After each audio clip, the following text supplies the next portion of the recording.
દ્વારા નવા આદેશ્વર દાદાની પ્રતિષ્ઠા.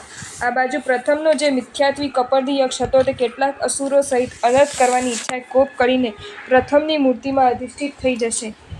જીર્ણ થયેલી આ મૂર્તિને બહાર કાઢીને સાથે લાવેલી નવીન મૂર્તિને અંદર સ્થાપિત કરું એવી બુદ્ધિથી જાવળ સંઘપતિ પ્રથમની મૂર્તિ બહાર લઈ લેશે. તે વખતે શ્રી વજ્રસ્વામીએ મંત્રથી સ્તંભિત કરેલો અસુર સમૂહ તેનો ઉપદ્રવ કરવાને અશક્ત થઈ દારૂણ સ્વરે પોકાર કરશે. તેના ધ્વનિથી સર્વ ખેચરો ભય પામીને દૂર નાસી જશે. પૃથ્વી પર્વતો સહિત કંપાયમાન થશે. સમુદ્રમાં તરંગો ઉછળશે. એ ગિરિરાજના પણ દક્ષિણ અને ઉત્તરમાં બે વિભાગ થઈ જશે. માત્ર વજ્રસ્વામી જાવળ અને તેની પત્ની વિના બીજા સર્વે મરેલાને જેમ જમીન પર આલોટતો અચેતન જેવા થઈ જશે. આ પ્રમાણે તે અવસરે ત્યાં સર્વ લોકોની તેવી સ્થિતિ જોઈ વજ્રસ્વામીએ પ્રતિબોધેલા નવો કપર્દી યક્ષ હાથમાં વજ્ર લઈ અસુરોનો અત્યંત તિરસ્કાર કરતો તે અસુરોની ઉપર આક્રમણ કરશે. તેને જોઈ પૂર્વનો કપર્દી યક્ષ ત્યાંથી નાસીને સૌરાષ્ટ્રના દક્ષિણ સમુદ્રના તીર ઉપર આવેલા ચંદ્રપ્રભા તીર્થની અંદર જઈ બીજું નામ ધારણ કરીને રહેશે. પછી વજ્રસ્વામી લોકોને શુદ્ધિમાં લાવવા માટે પ્રથમની પ્રતિમાના અધિષ્ઠાયકોને ઉદ્દેશીને શાંત વાણીથી આ પ્રમાણે કહેશે કે જાવળે લાવેલું પ્રભુનો નવીન બિંબ પ્રસાદની અંદર રહો અને પૂર્વ બિંબની સાથે તમે પણ સ્થિર થાવ. ત્યારબાદ પહેલા નવા મૂળનાયકના બિંબને નમસ્કાર, સ્નાત્ર પૂજા, અભિષેક, ધ્વજ અને આરાત્રિક મંગલ કરીને પછી પૂર્વ બિંબની પણ એ પ્રમાણે કરશે. ત્યારબાદ તેઓ કહેશે કે આ મુખ્ય મૂળનાયકની જ આજ્ઞા સદા સ્થિર થાવ. આ રીતે સ્થાપિત કરેલા મૂળનાયકની મર્યાદાને જે તોડશે તેના મસ્તકને કપર્દી યક્ષ ભેદી નાખશે. આવી શુભ પરિણામવાળી આજ્ઞા કરીને વજ્રસ્વામીજી પૂર્વના સર્વ અધિષ્ઠાયક દેવતાઓને સ્વસ્થ કરશે. પછી જય જય ધ્વનિપૂર્વક મંગલ વાજિંત્રોના નાદ સહિત પ્રતિમાનો પ્રતિષ્ઠા મહોત્સવ થશે. તે વખતે સંઘપતિ જાવળ શાસ્ત્રી સહિત ધ્વજા ચડાવવા માટે તે પ્રસાદના અગ્રભાગ ઉપર ચઢશે. તે વખતે ત્યાં રહીને અહો, આ સંસારમાં હું ધન્ય છું, મારું ભાગ્ય અદભુત છે, જેથી અન્યને મહાદુષ્કર અને નિર્દોષ એવા તીર્થોના ઉદ્ધારનો લાભ મને મળ્યો. તેમાં પણ મારા ભાગ્યથી લબ્ધિવાળા સંસાર સમુદ્રમાંથી તારનારા અને વિઘ્નના સમૂહને હરનારા શ્રી વજ્રસ્વામીજી જેવા મને ગુરુ મળ્યા. વળી જેનું બાહુબલીએ ધ્યાન કરેલું છે તે મહાપ્રભાવિક પ્રભુનું બિંબ મને પ્રાપ્ત થયું. આજે મારો જન્મ સફળ થયો. હવે તો આ સંસારવાસ છોડી જીન ધ્યાનમાં પરાયણ થઈ મારો જન્મ સફળ હું સર્વ કર્મ ખપાવવા જ પુરુષાર્થ કરીશ. આ પ્રમાણે જાવળ સંઘપતિ અને તેની સ્ત્રીનું શુભ ભાવનાથી ચિંતન કરતા અત્યંત હર્ષોલ્લાસ સહિત આયુષ્ય પૂર્ણ થવાથી હૃદય બંધ પડતા તેઓ ત્યાં જ મૃત્યુ પામી ચોથા દેવલોકમાં જશે. ત્યાં રહેલા તીર્થરક્ષાને કરનારા વ્યંતર દેવતાઓ તે બંનેના ઉત્તમ દેહને લઈને ક્ષીરસાગરમાં નાખશે. તે જાવળ સંઘપતિ ત્યાં દેવલોકમાં રહ્યો પણ શુદ્ધ મન વચન કાયાથી શત્રુંજય મહાતીર્થનું સ્મરણ કરશે અને તીર્થના મહિમા વિસ્તારશે. આ બાજુ સંઘપતિ જાવળનો પુત્ર જાજનાગ અને સર્વ સંઘ તે બંનેને નહીં જોવાથી ઘણો ખેદ પામશે. પછી ચક્રેશ્વરી દેવી આવીને તેમને હર્ષદાયક વૃત્તાંત જણાવી અત્યંત આનંદ પમાડશે.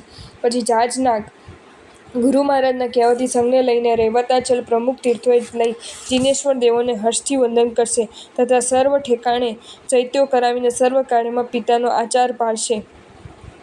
વિક્રમાદિત્યની પછી 108 વર્ષે જાવળ સંઘપતિનો આ રીતે શત્રુંજય મહાતીર્થ ઉપર આ ઉત્તમ ઉદ્ધાર થશે. ઇતિ ત્રયોદશમો ઉદ્ધાર. ત્યારબાદ કેટલોક કાળ ગયા પછી બૌદ્ધ લોકો રાજાઓને બોધ કરી બીજા ધર્મનો લોપ કરાવી જગતમાં પોતાનો ધર્મ સ્થાપન કરી સર્વ તીર્થોને પોતાને આધીન બનાવશે. તે અવસરે ચંદ્રગચ્છમાં લબ્ધિ સંપન્ન ધનેશ્વર નામે સૂરી થશે. તે આચાર્ય વલ્લભીપુરના રાજા શિલાદિત્યના પવિત્ર જીનમતનો બોધ પમાડશે. તે સૂરીરાજ શિલાદિત્યની પાસે બૌદ્ધ લોકોને દેશમાંથી કઢાવી તીર્થોમાં શાંતિ કર્મ કરાવીને અશાંતનાઓને ટાળી અનેક ચૈત્યો કરાવશે. વિક્રમાદિત્ય પછી 477 વર્ષે તે ધર્મવર્ધક શિલાદિત્ય રાજા થશે. ત્યાર પછી આ જૈન શાસનમાં કુમારપાળ, બાહડ, વસ્તુપાલ અને સમરાશા વગેરે ઘણા પ્રભાવિક પુરુષો થશે. તે સમયમાં ઘણું કરીને રાજાઓ મ્લેચ્છ જેવા મંત્રીઓ ધનલુબ્ધ અને લોકો અચારભ્રષ્ટ તેમજ પરવંચક થશે.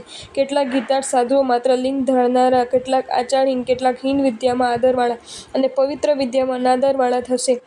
તે અવસરે અન્ય નવા 108 પક્ષો જૈન શાસનમાં થશે. હે ઇન્દ્ર, મારા નિર્વાણ પછી 1914 વર્ષ ગયો પછી ચૈત્ર માસની અષ્ટમીએ દિવસે વિષ્ટિકરણમાં પાટલીપુત્ર નગરમાં કલ્કી, ચતુર્વક્ત્ર અને રુદ્ર એવા 3 નામવાળા મ્લેચ્છ પુત્રો રાજા થશે. તે સમયે મથુરાપુરીમાં રામ અને કૃષ્ણના મંદિરો અકસ્માત પડી જશે. 7 તિથિઓ, 7 પ્રકારના ભયો, ગંધ તથા રસનો ક્ષય, દુર્ભિક્ષ અને રાજવિરોધ તેમજ ક્રોધો ઉત્પાતો થશે. એ કલ્કી 36 વર્ષનો રહેશે ત્યારે રાજા થશે.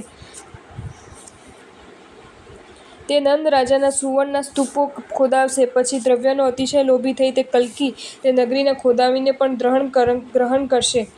દ્રવ્ય માટે નગરને ખોદાવીને લગ્નદેવી નામે એક શિલામય ધેનુ પ્રગટ થશે, જે મુનિઓને પીડાકારી થશે. કેટલાક મુનિઓ ત્યાંથી અન્યત્ર ચાલ્યા જશે અને કેટલાક ત્યાં પણ રહેશે. આ અવસરે કલ્કી રાજા અન્ય લિંગીઓ પાસેથી દંડ લઈ કોપથી જૈન મુનિઓને પાસેથી પણ દંડ માંગશે. એટલે તે નગરીના અધિષ્ઠાયક દેવો બલાત્કારે તેને અટકાવશે. પછી 17 અહોરાત્રિ સુધી વરસાદ વૃષ્ટિ કરીને તે નગરને ડૂબાવી દેશે. તે સમયે કલ્કી રાજા પ્રતિપાદ નામે સૂર્ય અને કેટલાક સંઘના લોકો ઊંચા સ્થળ પર ચડી જવાથી બચશે અને કેટલાક જળના પૂર સાથે સમુદ્રમાં તણાઈ જશે. પછી નંદ રાજાના દ્રવ્યથી કલ્કી તે નવી નગરી કરાવશે અને 50 વર્ષ સુધી ધર્મના યોગે સુકાળ ચાલશે. અવસાનકાળ નજીક આવવાથી દુષ્ટ બુદ્ધિવાળો કલ્કી રાજા ફરી પાછો બીજા પાંખડીઓ દ્વારા જૈન લોકોને ઉપદ્રવ કરાવશે. તે સમયે પ્રાતિપદ સૂર્ય અને સંઘ કાર્ય કરીને રહેશે. તેથી આસન ચલિત થવાને લીધે ઇન્દ્ર બ્રાહ્મણના રૂપ ત્યાં આવશે. યુક્તિ પ્રયુક્તિથી વાર્તા પણ જ્યારે કલ્કી વિરામ પામશે નહીં, ત્યારે ઇન્દ્રના પ્રહારથી કલ્કી મૃત્યુ પામશે. 86 વર્ષનું આયુષ્ય પૂર્ણ કરેલી કલ્કી રાજા મરીને નરકમાં જશે. પછી ઇન્દ્ર કલ્કીના પુત્ર દત્તને તેના પિતાના રાજ્ય પર બેસાડી આર્હત ધર્મનો બોધ કરીને સંઘને નમીને સ્વસ્થાને જશે. કલ્કીનો પુત્ર દત્તરાજા ઇન્દ્રની આજ્ઞાથી અને આચાર્ય પ્રાતિપદ સૂરીના કહેવાથી સંખ્યાબંધ જૈન ચૈત્યો કરાવશે. પછી સંઘ અને ગુરુને આગળ કરીને દત્ત રાજા શત્રુંજય આદિ તીર્થો ઉપર જઈ યાત્રા અને ઉદ્ધાર કરશે. તે દત્ત રાજા ત્રિખંડ ભરત ક્ષેત્રમાં દરેક નગરે, ગામે, ખેટે, કરબટે, પત્તને, ગિરિએ, તીર્થે અને અનાર્ય દેશમાં સર્વત્ર શ્રી જિનેશ્વર ભગવંતના વિશાળ મંદિરો કરાવશે અને સદા અહિંસામાં તત્પર રહીને ગુરુની આજ્ઞા પાળશે. દત્તના રાજ્યમાં શાંત, દાંત, સદાચારી અને નિર્મળ ચારિત્ર્યમાં સ્પૃહા કરતા ઘણા શ્રેષ્ઠ મુનિવરો થશે. તે સમયે ઇન્દ્રના આદેશથી વરસાદ બરાબર કાળે વરસશે અને 7 પ્રકારની ઇતિઓ શાંત થશે. દત્ત રાજાના રાજ્યમાં તે સમયે રાજાઓ ન્યાયી, મંત્રીઓ જનહિતકારી અને લોકો સમૃદ્ધિમાન તેમજ ધાર્મિક થશે. આ રીતે ત્યાર પછી 5મા આરાના અંત સુધી નિરંતર જૈન ધર્મની પ્રવૃત્તિ રહ્યા કરશે. જો તમને આ વિડીયો ગમ્યો હોય તો આ વિડીયોને લાઇક કરો અને શેર કરો અને આવા જ નવા વિડીયો જોવા માટે જૈન ફેક્ટ્સ એન્ડ સ્ટોરીઝની ચેનલને સબસ્ક્રાઇબ કરો. ધન્યવાદ.